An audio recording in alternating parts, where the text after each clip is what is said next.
Alright everyone, today's video, how to relieve muscle soreness and recover like a pro. A follower of mine put this in the comments that they wanted a video on muscle recovery, so here I am making it. This is for you and for anyone else who is struggling with this or wants to learn more. Before I get into it, I do want to say that muscle recovery is probably the most important thing you can focus on, because you've got to understand, right? Your recovery is 100% correlated with the amount of growth you get, because you only grow muscle when you recover. It's not when you break down the fibers, it's when the fibers come back and grow stronger. So it's really in your interest to make sure that you are recovering like a pro, and I'm going to show you exactly how we do that. So, step one, fundamentals.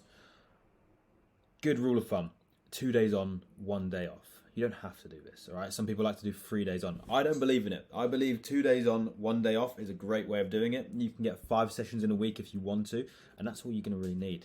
It's a good way to kind of fit around your schedule. It's something I'd recommend. So 2 days on, 1 day off. That's a fundamental to allow for recovery. The next is understanding that your central nervous system needs to recover, not just your muscles. So a lot of people always tell me this. Go, oh, you don't need to train 4 days a week. You can train 6 because your muscles recover. Yes, your muscles recover, and you can get away with this at the start. But when you start to lift seriously heavy weight, you need to think about the load you are putting through your joints and your nervous system, your spinal cord, everything. So, for example, if we were to do chest on Monday and to bench 100 kg, and then we do legs the next day, and then we squat 150, and then we do back the next day and we row 140, that's like 500 kilogram across 3 separate movements across 3 days, which as a result, although they're different muscle groups, right, as a result taxes your central nervous system. It therefore can't produce a stimulus as well and needs recovery. So understand they are 2 separate things, and it's why when you start to lift heavier weights, unless you're on steroids, you're going to find it very, very hard to recover from 6 days of heavy training.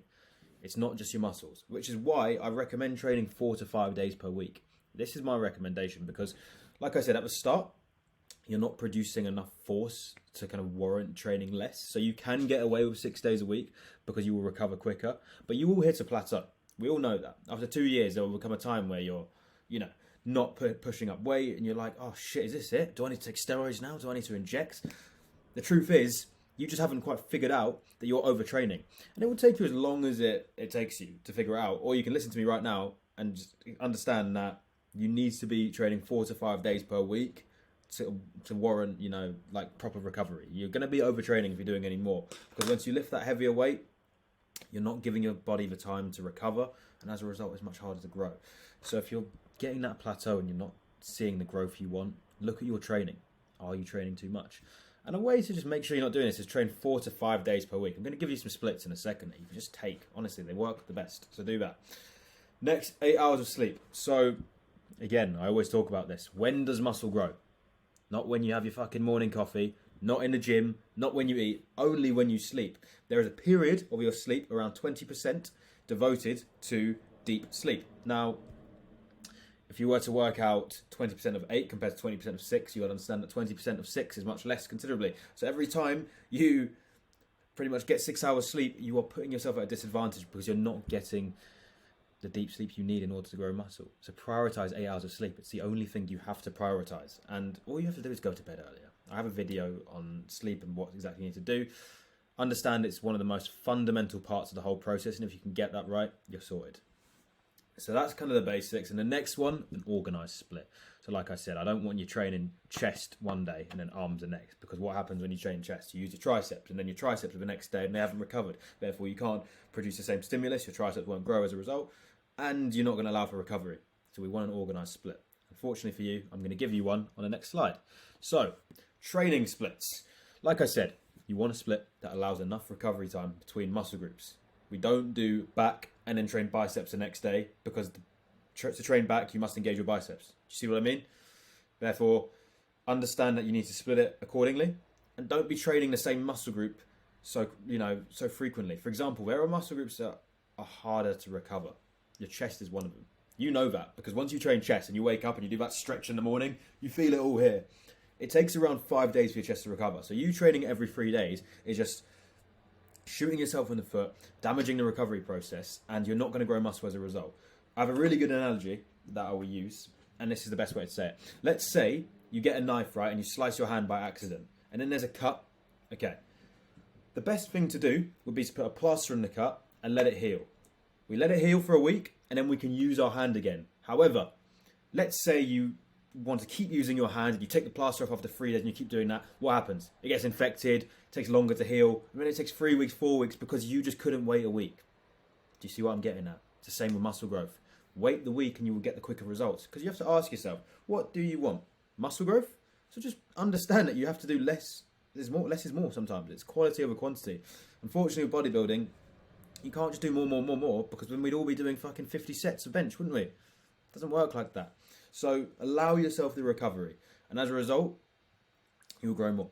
So what you need to do is have that split nice and organised. I like to say aim for 4 to 5 days per week as a max, not 6. So push-pull legs is a great split. But what people do is push-pull legs and then push-pull legs. But then there's fucking 1 day to recover per week. How are you going to recover in 1 day from 6 days of heavy volume? Like, come on. Like I said, you can get away with it at the start. You can get away with it if you're on steroids. But if you were lifting north of 100 kg on all of these lifts, 6 days, you're putting way too much load for your CNS and you're not giving it the recovery it needs. Like, when else are you going to recover? When's the muscle going to grow? For you to think it's going to grow in 1 day is a fucking crazy assumption. So, 2 good splits you can steal from me right now. Push, pull, legs, and arms. We do push on Monday. We do pull on Tuesday. Then we take a rest. And then Thursday, we do legs. Because you've now had a nice separation between pull and legs. Because pull is going to be using a little bit of your hamstrings if you're doing deadlifts, for example. Now you get 2 days rest, go into legs. And then we can take another rest day. And then we can do arms. There's your 5 sessions in 1 week. Another good one is the bro split, just training every single muscle on each day. That's a great way of doing it because they get the attention. Don't listen to people chat shit on Instagram saying, oh, the bro split isn't good. Why is it not good? Why not? I think if you devote enough intensity to each muscle group, that's the perfect way of doing it. So do chest 1 day, shoulders the next day, arms, legs, sorted. You know, that's a good way of doing it. What I like to do is shoulders and triceps in 1 day. When I do back, when I take a rest, when I do chest and biceps, when I take a rest, and I do legs. You can do whatever you want, personal preference. Just make sure that you're training with enough intensity and you're allowing, the recovery to happen. You want to train really hard, but recover hard as well. That's the most important thing. So it all comes down to organisation, setting yourself up for success, and understand that if you're in that plateau period, you're 2 years in, you're not seeing results, it's because you're training 6 days per week. So, moving on to our next slide. Training intensity. Now, I fell for this at the start. Well, I didn't fall for it. Training each muscle twice per week, right? In order to train each muscle twice per week, you're going to have some crazy split. You'd have to do some mad organisation. And you'd probably have to train 6 days per week. It's a lot, like we just talked about. So, would it not be smarter to just train as hard as possible in one given day and then allow more time to recover? I think so. Because you get to a point when you train really hard and then any more is counterproductive because it just limits the amount of recovery and growth you can make. So why don't we ensure that we 100% overdo it with our training intensity and then give ourselves more than enough recovery time to make sure that we're recovering? That is a smarter approach as opposed to pushing the limits and then guaranteeing that we're not getting enough recovery time by trying to fit in, 2 sessions per week for each muscle group or training 6 days a week. That's just my logic, all right? This is a professional way. This is the way the bros do it. Dorian Yates, Mike Mentor, Arthur Jones, all of these guys, they did the 1 set to failure strategy. And honestly, it fucking works. If your intensity is at a point where you're fucking wanting to throw up, which is the way I always believe training should be. I think training should be so hard because the way I do cardio, right? I do a 5k, I do a 10k, and I feel like I'm going to throw up after sometimes. It's really hard. And that sometimes, when I first started training, wasn't the case when I was in the gym. So eventually that just started, alarm bell started ringing. I'm like, hang on. You see these guys in the boxing movies, they're sweating and stuff. I come out of the gym and I'm still able to go on my phone and not sweat. Something's going wrong. So I said, right, I can be trying harder. Let's go 101% intensity. Let's go all out. And if you can, produce that intensity and really, really take it past failure, drop set and really push the limits, have the music in and fucking pre-workout, you're sorted. This is the way to train. But if you can't do that, then maybe you should do your twice per week. But in my opinion, it's a far less effective way of doing it. do some research after this. Look into the HIT method, Dorian Yates' strategy. Look how he became a 6 times Mr. Olympia by doing less volume. It's a smart way of doing it, and it's a way I'd recommend for anyone who's more advanced. It comes with time. So when you're starting out, train, figure out, learn what works for you, but eventually there will come a point where you plateau. And honestly, I think you just need to train one muscle per week. That's the way I believe. So, and Dorian Yates will agree. So have a listen to it. Now, moving on. One sec. Our recovery method. So, I've talked about the fundamentals, I've talked about intensity, I've talked about organising a split. Now, once we've done all that, how do we recover quicker? So, 8 hours of sleep. You are always going to feel sore if you're not sleeping properly. It's why, if you, let's say, drink alcohol, you go on a night out, right, and you go a little bit crazy. First of all, obviously, you're dehydrated, but second of all, you never get any quality sleep. You get light sleep because your body can't enter REM or deep. As a result, you feel achy the next morning, your muscles don't recover. That is a perfect example of low quality sleep. You want high quality sleep, so you're getting deep sleep and REM sleep. The way you do that is by optimizing it. See my recent video, and that will kind of teach you how to do that. And as a result, you will feel more recovered, and you will recover much quicker. That's step one. After that, lots of protein. If you're eating a lot of protein, you're going to allow protein synthesis to occur, and these bad boys, the old biceps, are going to recover and grow. So that's really important. Next, stretching pre and post workout. So stretching pre-workout is really important just to make sure you're not going to injure yourself. This is important because obviously if you don't stretch, for example, before we do shoulders or chest, you injure this rotator cuff, and as a result, recovery is out the window because we now have to spend a long time repairing the ligaments and the fucking tendons. They will repair, but it will take time, and that's unnecessary. We don't have time for that shit. We want to be making gains. So, stretch beforehand, get yourself a little resistance band like that. Do your rotator cuff exercise. I always talk about bang, bang, light weights, 2 kilo. Just do the extra work, and as a result, you won't get injured. You won't be out the game for ages. The next thing you can do, and I'm not the best at this, I'll be honest with you, is stretching post-workout. For example, you do a heavy leg session, you're going to feel it in your legs and feel really sore. If you want to get rid of that soreness, that lactic acid, just do some static stretches the next day. You know, some lunge stretches, stretch the calves, all of that. That's really going to help. It's up to you. I don't really do it. I run quite a lot and I stretch as well, so I'm all right. But that's another good tip. Next, ice bath and sauna. We all know the studies behind this. The ice bath and sauna are great for recovery. We might not all have access to that. I don't have access to an ice bath myself. I have cold showers. That's more for my mindset. Does it help with recovery? Probably not, because I'm only in there for like a minute. However, the sauna, most gyms do. I mean, some gyms have a sauna, not most, but that's really, really good for recovery. There's studies to prove it. Like, it just really, really helps shift lactic acid and actually increase HGH, human growth hormone. So you grow a lot more by being in a sauna.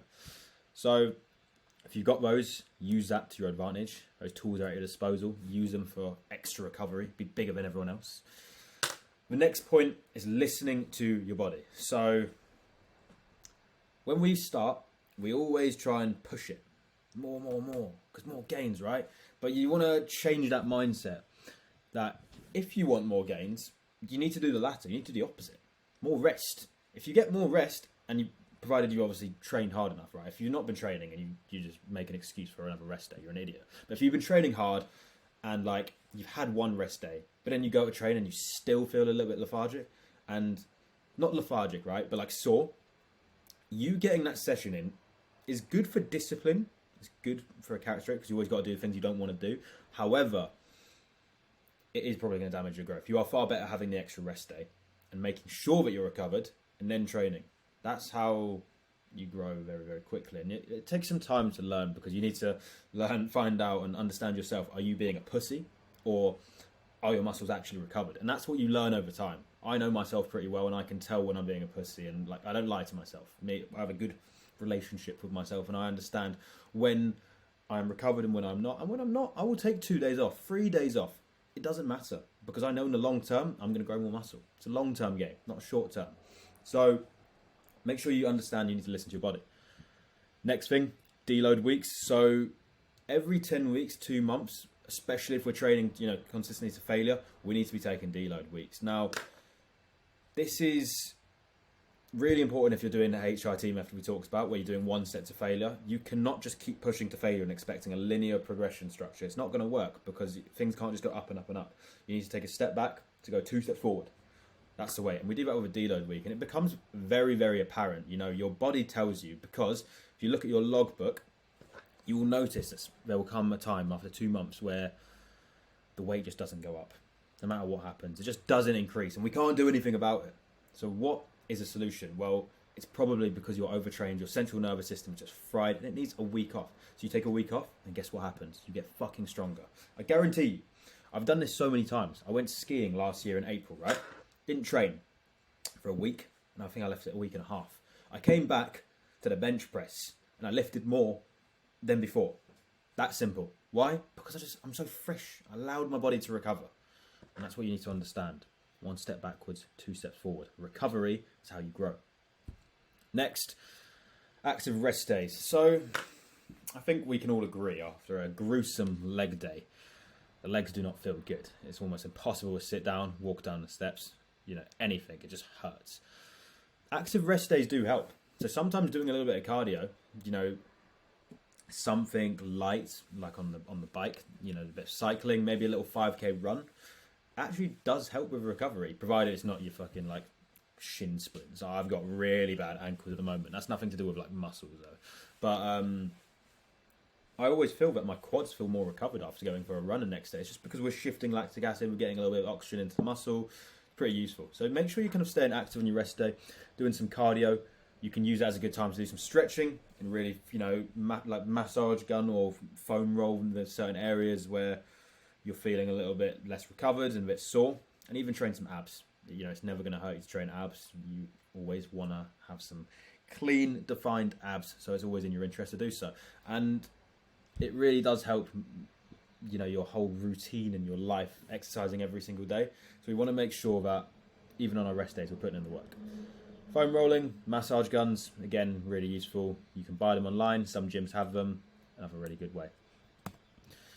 Next, tricks. And this is the final slide. So here's some things that you should know that I wish I knew.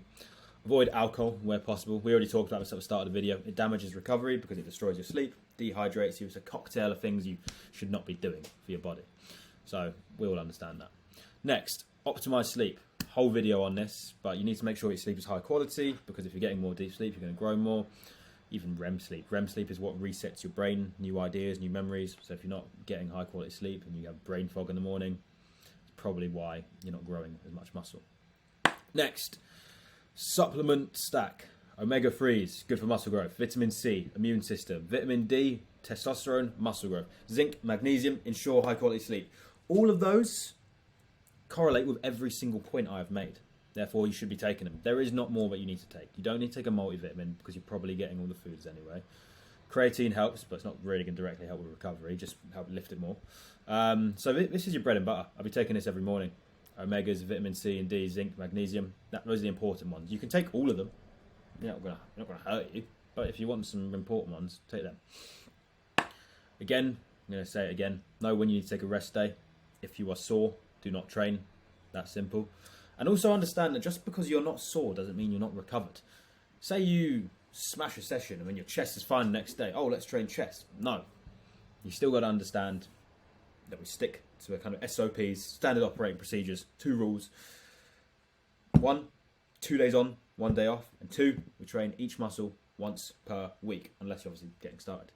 And depending on what split you want to do. But that's what I'd recommend. So delete that habit of cramming sessions in. Cramming sessions in just slow down growth, and I don't think anyone wants that. Otherwise, you wouldn't have clicked on the video. So change your mindset to another rest day equals more gains. Just don't be stupid. Don't be the lazy guy and use that to your advantage and go, oh, I can take 4 days of rest now because Gabriel said so, and as a result, I don't need to train. No, you need to train, but if you train hard enough and you deserve the rest days, you should take them and know when to take them. The person who wins is the one who's smart enough to train hard and know when he needs to rest. The idiot trains so hard all the time and then doesn't allow for rest. Yes, you're putting in the work, you're doing well, but there are people who are working smarter and getting bigger as a result. So what do you want to be? The guy who works smart and hard, or the guy who just works hard and then doesn't see results? There you go. But anyway, that's just me waffling for 20 minutes about recovery. I hope that helps to the guy who wanted that video.